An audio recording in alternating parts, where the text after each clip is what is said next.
Lots going on with China and Ukraine. Again, if you're familiar with my view of the American presidency, the whole goal is to have leverage over Netanyahu, Xi, and Putin. That's the whole game. And Trump, one of the things we don't know, all the details of is he did have leverage over Putin here, over Netanyahu here.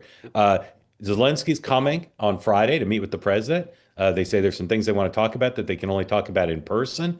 And amongst the things they're talking about is long-range missiles for Ukraine. And on China, Scott Bessent is currently playing both good cop and bad cop.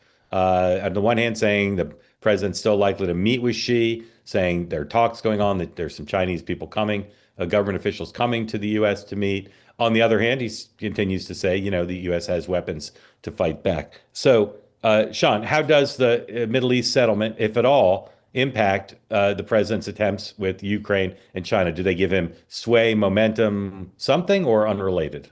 I think on Ukraine, yes, there's a sense of empowerment, a sense of we're riding high right now.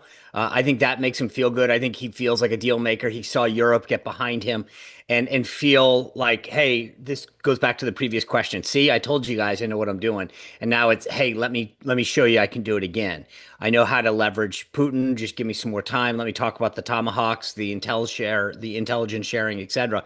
So I think in that case, yeah, on China, not so much. I don't think China cares. I mean, China's not like, hey, you guys got a deal in Israel, so like, wow, we're worried. This is an economic thing more than anything else.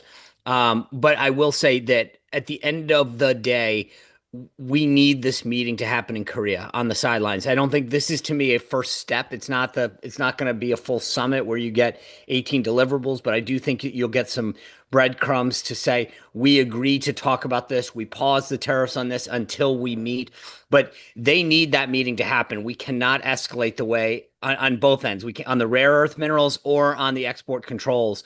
Neither of those things are good for either of our economies. Both know it.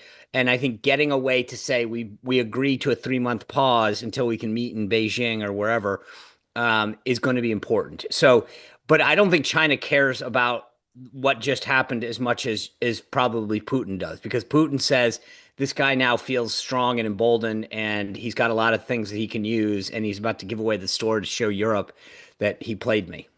Dan. Well, I think that it goes to the question in Ukraine that we've always said, which is how do you get leverage over Putin? And I don't think Putin believes that Trump really wants to keep this war going. So I think the question is, does Trump now start leaning on Zelensky again to cut a deal to end this? Or does he say, look, I got to get leverage somehow over him and I'm going to give him like the Tomahawks?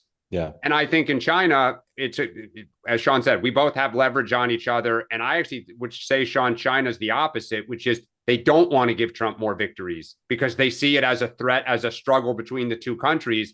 And it can't be good for both of us. So if Trump's successful on the world stage, it's not good for China. Mandatory exit question. By Christmas, will Ukraine have hit Moscow with U.S. supplied Tomahawk missiles? Yes or no, Danny Boy Tarantine? Not Moscow. That's a bridge too far. Sean, Spicy Spice Spicer. No spice latte. I concur. No, not hitting Moscow. Definitely The not. correct answer is yes. Oh, you hit Moscow with tomahawks, Yeah. and we're suiting up. I think they hit a they're gonna military base no. near Moscow. Well, but they're not gonna hit in they're gonna hit Moscow. something. They're gonna hit something in the Moscow metroplex with no human beings in it. Maybe some unfortunate cleaning staff who work overnight. That's what I think they're gonna do. Wowzers. Moscow metroplex. It's the only way to try to end the war at this point. And this president is a peacemaker. I don't know if you've heard that.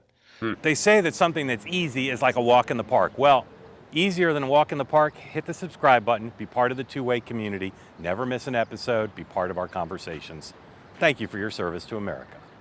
And don't forget, you can now listen to the morning meeting and Two Way Tonight on Apple, Spotify, or wherever you get your podcasts.